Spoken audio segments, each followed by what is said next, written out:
มาพี่น้องมากินปิ้งเป็ดน้ำกันมื้อนี้ฝนตกลินอากาศเย็นอาหารที่ว่าลดความหนาวได้ก็คือสิแม่นปิ้งเป็ดนี่แหละพี่น้องเอ้ยมาเด้อปิ้งเป็ดแซ่บๆมันๆเด้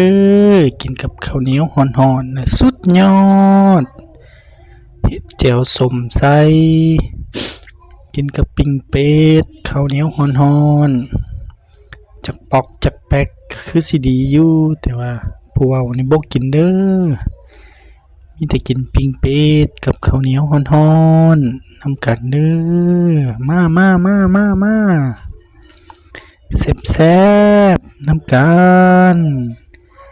เฮ็ดแจ่วใส่นี่จำนี่โอ้สุดยอดเลยพี่น้องมาเด้อมากินนำกันเด้อ